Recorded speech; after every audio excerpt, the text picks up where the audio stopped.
Hello everyone, good morning. This is Shifali and welcome to my channel Mast Musafir. After a long time, we are back again on the streets of Delhi for our Delhi Darshan and today we are headed to Humayun's tomb.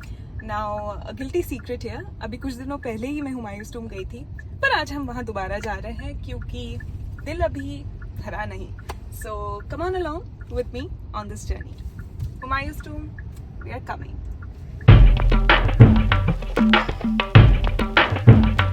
Also, as I have mentioned that I visited Humayun's tomb twice within the span of a single week, so I would be using clips from both my visits, just giving you a heads up so that you don't get confused.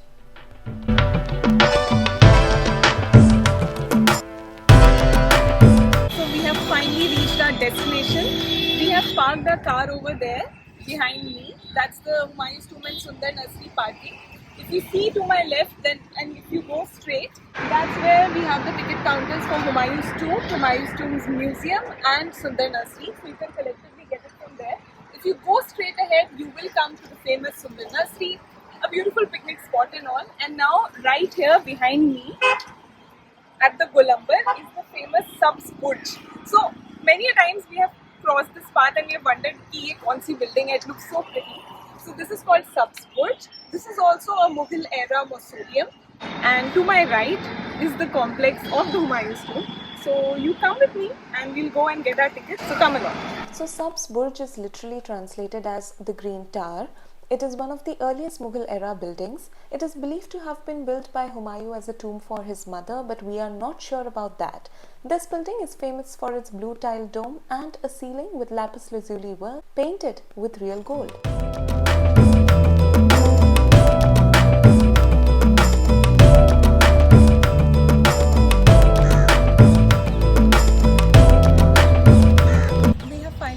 The Humayun's tomb complex. Actually, this entire complex is called the Nizamuddin complex because this is nearer to Nizamuddin Aulia's grave and the tomb. So this entire area is called the Nizamuddin complex, and within this there are multiple monuments.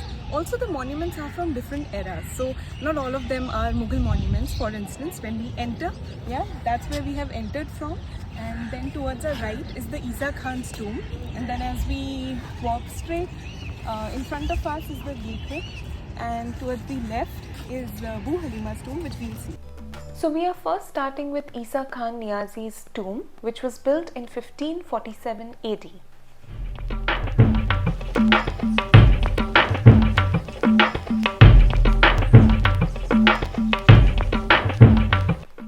We also find a mosque in Isa Khan's tomb complex.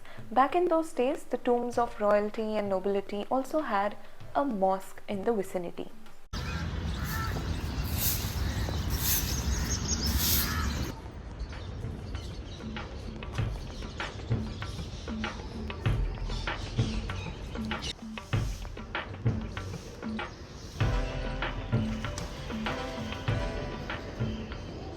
So what you see behind me is Isa Khan's tomb.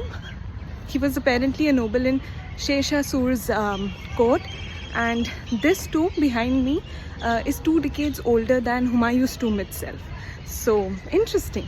It's an octagonal shaped tomb, and apparently you don't see this kind of architectural example after this tomb in Delhi at least.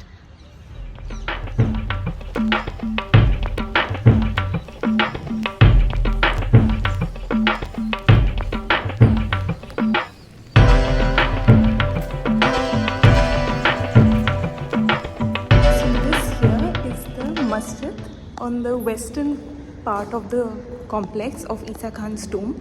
I think this is the mihrab, which is sort of a niche on the western wall where you can pray. I think they pray facing it. So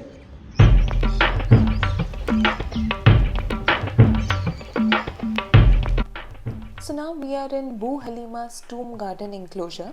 Now again, not much is known about her, but it is believed that Bu Halima was Humayun's wet nurse, and she clearly held a very significant position, which is why we find her tomb so close to the main tomb, which is Humayun's tomb, the main monument.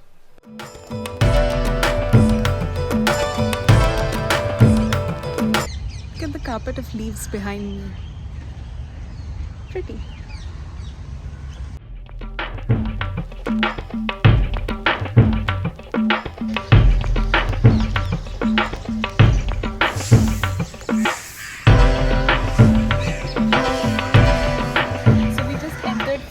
one, which is the Boo Halima Garden Gateway.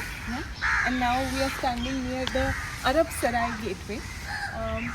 So sarais were basically the inns or the temporary hotels where people would come and stay back in those days. So it is said that Arab Sarai was where all the workers who built Humayun's tomb used to come and stay.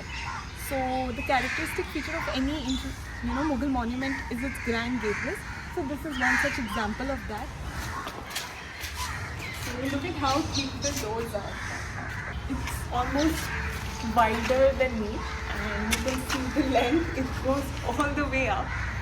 And see, just look at the ingenuity that there was a big dome out there. The dome has not survived, but the surrounding walls and the arches and the niches remain.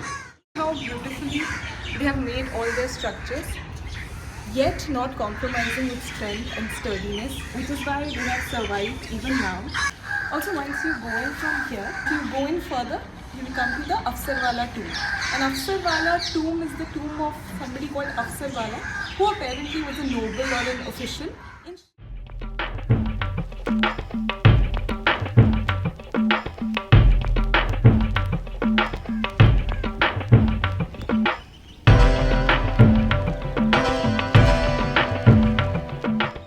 So now we are walking towards the west gate, but before that, Also, this shows why this particular spot was chosen, because as I said, this is the Nizamuddin complex and we see a lot of significant monuments here. It is because of this Nizamuddin Aulia's tomb. So earlier rulers used to set up establishments near such places which were considered sacred, so that it could be proof of their divine light, that we are ruling with the authority of the god, hence the sacred place and hence the selection of the spot. for context, Nizamuddin Aulia was a famous Sufi saint. He was also known as Hazrat Nizamuddin, and his dargah became a sacred spot.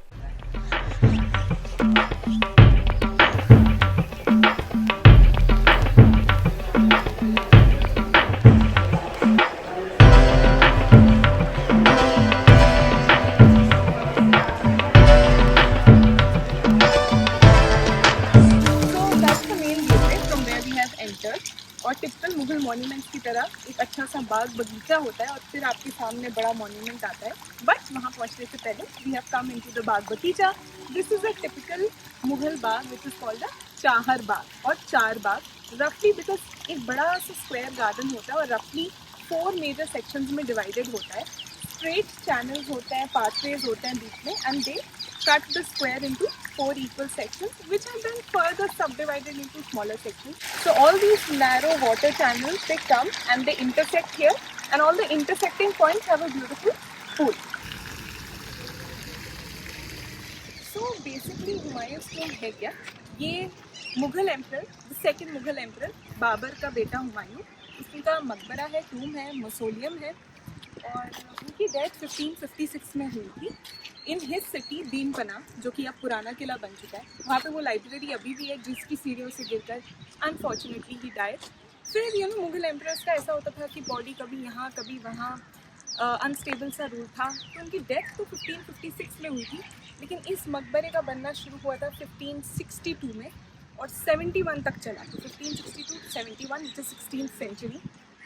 And finally फिर उनकी body पहले कहीं पंजाब थी, कहीं थी, finally जब ये बन गया तो उससे यहाँ पे लाके. Okay, so this is the main monument. तो पहले ये बहुत ही रेस्ड स्टोन का प्लिंथ है और अ प्लेटफॉर्म. इसमें आप छोटे छोटे आर्चेस देख सकते हो which are basically tiny cells, और इन सेल्स के अंदर भी बहुत सारे ग्रेव्स हैं, ग्रेव स्टोन्स हैं, मोर देन 100. टोटल ये जितने आप आर्चेस या सेल्स देख रहे हो, all around the building there are 56 cells. और इसके ऊपर, इस प्लेटफॉर्म के ऊपर जाके मेजर स्ट्रक्चर जो है मॉन्यूमेंट का वो बना हुआ है. तो चलते हैं.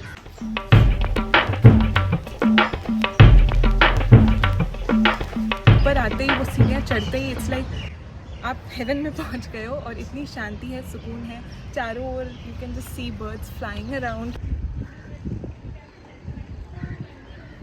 ऑल्सो हम जैसे जैसे ऊपर आते हैं हम देखते हैं कि और भी बहुत सारी ग्रेव्स हैं आसपास. As you can see, most of these are unmarked, so we don't know कि who is buried here, but mostly people from the dynasty I am guessing. And also it is said apparently कि दारा शिकोह जो थे शाहजहां के बड़े बेटे औरंगज़ेब के बड़े भाई. Apparently he is also buried in one of these gravestones. Actually, I read this article by Glenn D. Lowry on Humayun tomb, its form and function, meaning, symbolism. तो I thought I'll share a bit with you so that next time आप यहाँ आएँ, और अगर आपको पहले से पता है तो वेल एंड गुड, पर अगर नहीं पता है तो आप भी वो सब इमेजिन कर सकते हैं. तो जैसे कि बताया, ये सेकंड मुगल एम्परर हुमायूं का मकबरा है. हुमायूं का अपना शहर था दीनपना, वहाँ वो लाइब्रेरी में गिर के he died, he slipped from the stairs. फिर उनकी बॉडी कभी कहीं, बहुत पॉलिटिकल टर्मोइल था, अकबर राजा बनने वाला था, but once Akbar became the ruler, the emperor, he started the construction of this building in 1562. 71 में जाके कंप्लीट हुई. बाद में उन्होंने अपनी एक मदर हाजी बेगम को दे दी कि बस मैंने स्टार्ट कर दिया, अब आप इसका सब संभालो. तो उन्होंने ये मौसोलियम बनाया. अब इस बिल्डिंग का ना बहुत सिग्निफिकेंस है बॉस. सबसे पहले अब बिल्डिंग की बात करें तो आर्किटेक्ट की बात कर लेते हैं. अपेरेंटली एक ईरानियन या सेंट्रल एशियन ओरिजिन का आर्किटेक्ट था, मिराग मिर्ज़ा घियास. वो आया और he is the designer of this whole structure. You know all these Mughals were coming from central Asian origin, और उस समय में लेजिटिमेसी दिखानी होती थी. तो इन्होंने काफ़ी कुछ सेंट्रल एशियन ईरानियन डिज़ाइन में बनाया है टू शो कि हम भाई वो तिमुरिड डायनेस्टी से आ रहे हैं. दिस इज़ हमारा सॉर्ट ऑफ लेजिटिमेसी की we are from the great Timurid dynasty. और फिर उन्होंने यहाँ आके कुछ इंडिया के फीचर्स को भी मर्ज किया कि ठीक है, हम जहाँ से भी आ रहे हो, but we are here to stay and we are here to rule and we are here to adopt the culture, embrace the culture. So for example आप देख सकते हैं दीवार पे, this structure is made up of red sandstone and marble, right? Red sandstone, marble, and this is a very typical Indian Mughal architecture feature. We also have these marble or stone jalis or screen, which is again a bit West Asian Indian influence. काफ़ी Rajputana forts में भी हम जाली देखते हैं, छतरी देखते हैं, झरोका देखते हैं. Talking about jalis, here are 3 identical jalis in the western wall, but the one in the center is bigger and it has this marble detailing indicating the mihrab, which indicates the direction towards which worshippers turn to offer their prayers in Islam. There is some ornamentation also here, but यहाँ पे भी there is an interesting story. So do you know that this building is the inspiration for the famous Taj Mahal, which is also one of the wonders of the world? But then you'll be like, Taj Mahal is entirely made up of marble. Yeah, and it is so beautiful with all these floral designs, stone inlays and all of that. ये तो बिल्कुल नहीं लगता. That's true. The basic design has been, somewhat copied, but this here is more sturdy. Because this is a statement of power. That, जब बाबर गया, हुमायूं गया, बहुत political turmoil थी, and then Akbar came and he said that I am going to rule, and so it was a statement of power that this doesn't have to look very beautiful, but more sturdy.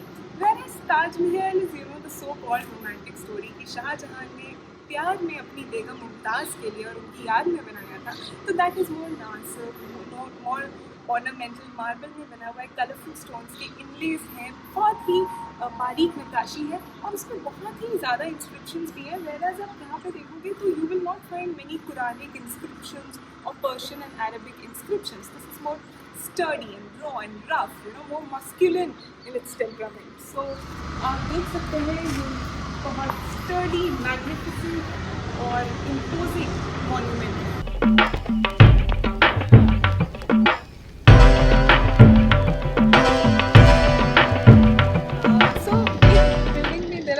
Significant aspects, हमने दीवारों की बात कर ली, डोम की बात कर ली, but छोटे छोटे डिटेलिंग, मोटिव्स, उनका भी बहुत बड़ा सिंबॉलिज्म होता है. फॉर एग्जाम्पल, दो 6 pointed stars, can you see those black 6 pointed stars?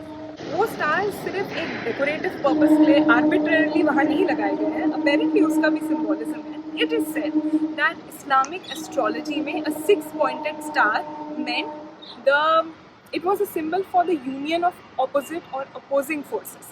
And India की history देखें तो यही है, diversity, unity in diversity. So I guess this also was, associated with their vision.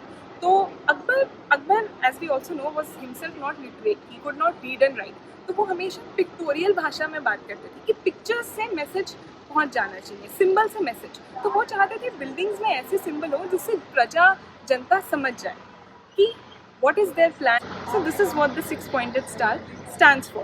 One of its possible meanings. Could be that. Also, Humayun was very much interested into astrology.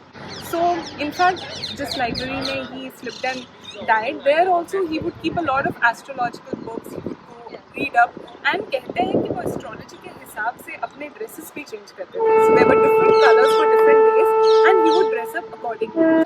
He also had a carpet with different, symbolic symbols, different astrological symbols with concentric circles, alag-alag. So he was deeply into astrology. So it is quite understandable कि उनके मकबरे पे भी ये symbol है. The six-pointed star as a symbol is significant in various religions, including Islam, Hinduism, even Judaism. In Hinduism, it is a symbol for Shiv Shakti, which basically represents creation or the union of the Supreme Being with Mother Nature.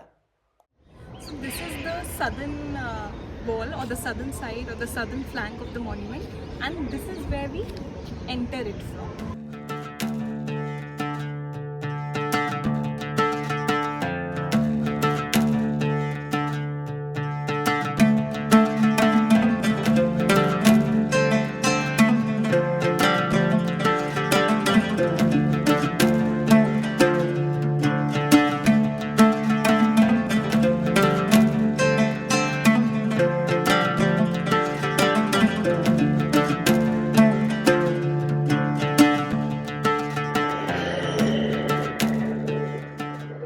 We all know that this is the cenotaph for the gravestone. The real body lies buried deep inside the ground.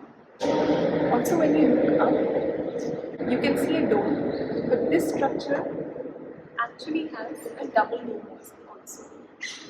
So you see one dome here, and then there is a bigger dome at the top. So this is one of the few double dome structures. And now we are headed towards the corner chambers. You enter them through a corridor and a recess, you cross them and then you enter into the chamber. You also have jalis everywhere to keep the natural light coming in. So these are the corner chambers. They are also octagonal in shape. So you can see that there are 8 sort of surfaces all around. The pigeons are a natural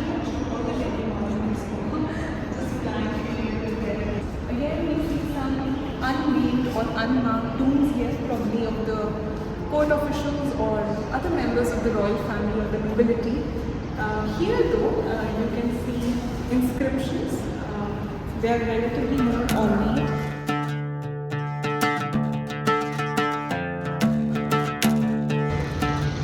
So largely this structure here is octagonal in shape. It's a square, it has rooms on the corner, and overall it makes for an octagonal shape.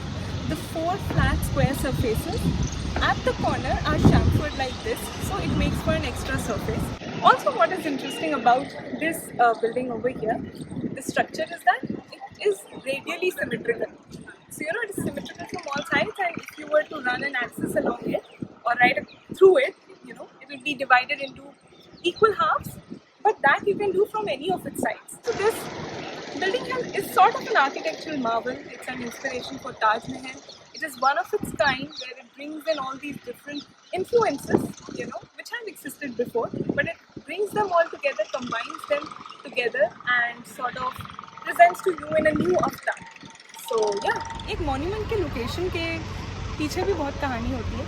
So as we were discussing earlier, this is the Nizamuddin complex. तो why did they select this place? अब दिल्ली बहुत सारे शहरों का शहर रहा है. Multiple rulers केम, सब ने अपने अपने शहर को बसाया. आज सुबह ही मैं HT सिटी में एक आर्टिकल पढ़ी थी यमुना रिवर पे, और उसमें लिखा हुआ था कैसे नदी के अलॉन्ग द नदी बहुत सारे शहर बसे हैं. जो रूलर आता था वो अपना शहर बसा के चला जाता था. फ़िरोज़ाबाद था फ़िरोज़ शाह तुगलक का, फिर हुमायूं का दीन पनाह था जो कि अब पुराना किला है, फिर शाहजहां ने शाहजहानाबाद बनाया. तो बहुत सारे शहर बसे, बट उनका यूनाइटिंग फैक्टर क्या था कि वो सब यमुना नदी के पास थे. तो नदी was the central life line of a city. तो इसीलिए यहाँ भी पीछे वी हैव, अब तो यमुना का कोर्स बदल गया है, बट पहले यमुना बहती थी. और किसने कहा है मुझे याद नहीं आ रहा, पर किसी ने कहा है कि एक मुग़ल एम्परर या कोई भी एम्परर जब अपना शहर बनाता था, उसे 3 चीज़ें चाहिए होती थी: दरिया, नदी, बादल और बादशाह। और हम देख सकते हैं इस एरिया में सभी था। We had a river, we had the badal, it was plain area, good rainfall, good crop, fertile land, and we had an emperor और रूलर, द बादशाह। बाबर, हुमायूं, अकबर, और सिलसिला चलता ही गया।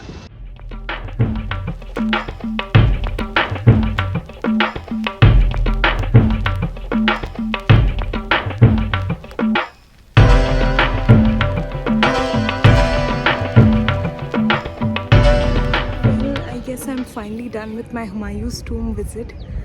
I should have come in early in the morning. It's really sunny now. I try, but I get late every time. But it's okay. You get to know the temperature difference instantly once you step inside these monuments with the thick walls and the high domes and the carved in arches and niches. The architectural style is such, it's built in such a way that it's pretty cool inside, and as you can see, even though it's very sunny outside, it's very windy and breezy also, so that way it's cool and it's worth it. So yeah, so now we are bidding adieu to our Humayun tomb visit. So interesting that how one monument can tell so many tales, can have so many stories, can make its appearance over and over again in different periods of history with a new story every time, and plays some beautiful role in our present also. It's the vast expanses here make for an ideal picnic spot. You can come here for a nice walk, for a nice picnic, or just to immerse yourself in history, in literature. That reminds me that it is also said that Bahadur Shah Zafar also came and took shelter here after the mutiny of 1857, when he was taken out of his fort. There was a lot of political turmoil, so it is said that he came and he took shelter here. I believe also during the post-partition times, this place was used to settle refugees and temporarily. So one land, so many stories, so many uses. So yeah, beautiful, isn't it?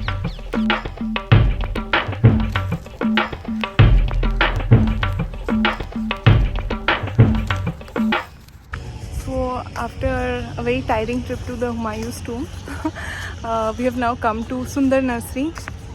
Firstly, to grab something to eat and drink, because extremely thirsty, extremely hungry, super tired, really need to rest our feet. And we'll probably eat something, get some rest, and then head to our second stop, which is the Humayun's Tomb Museum.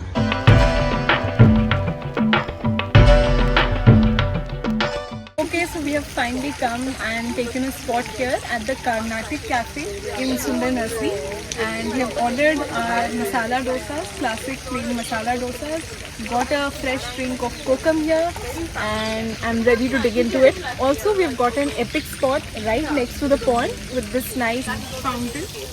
So yeah, ready to dig into the meal now finally. Okay, bye bye.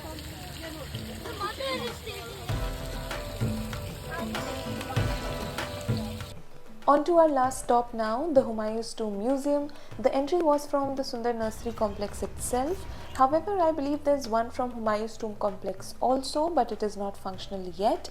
The museum houses everything about 16th century culture, architecture, history, everything you'd want to know about the Mughals. It's been built and maintained by the Aga Khan Foundation, which is also responsible for a lot of restoration work and for preserving the Mughal history.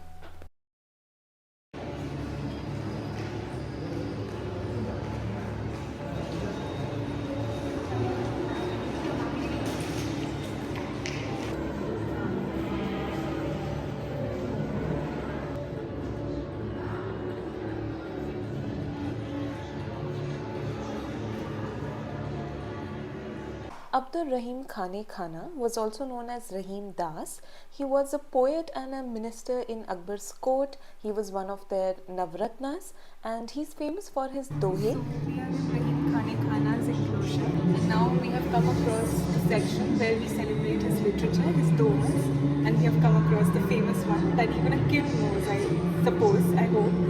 And he famously writes, Rahiman Dhaga Prem Ka, मत छोड़ो छटकार, टूटे से फिर ना मिले, मिले गांठ बनी जाए. And now we were stepping into the enclosure dedicated to Nizamuddin Aulia. So this entire enclosure is very well made. There's very soothing music played in the background, and there's a lot of information about the dervishes, the Sufi master, the hadiths, and how the dargah was made. What was the political situation back then in Nizamuddin Aulia's time? Who was the ruler? What impact did the Sufi Saint Nizamuddin had on the rulers and on the people around him? So must visit for everybody who's interested in the Sufi history. This here is the finial or the finial. It is also known as the crown or the alam, and it is basically a decorative feature that we see on the top of a monument, especially a dome.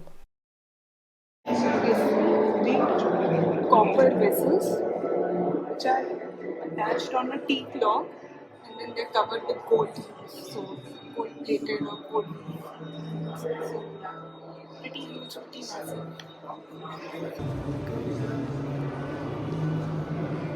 This is the drum on top of which lies the hemispherical dome structure, and we barely get to see it from down below. So it's good that they have showed a replica here. So these are the things. So that's the marble minaret. This is the canopy or the chhatri, and these are the things that we see at the top on the roof.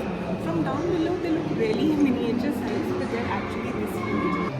So nice cross-sectional view of the two. And now it was time for us to exit the museum. Also on our way back we crossed Safdarjung's tomb, which I've covered in one of my previous videos. You might want to check out. With this we come to the end of this video. See you in my next one. Take care. Bye bye.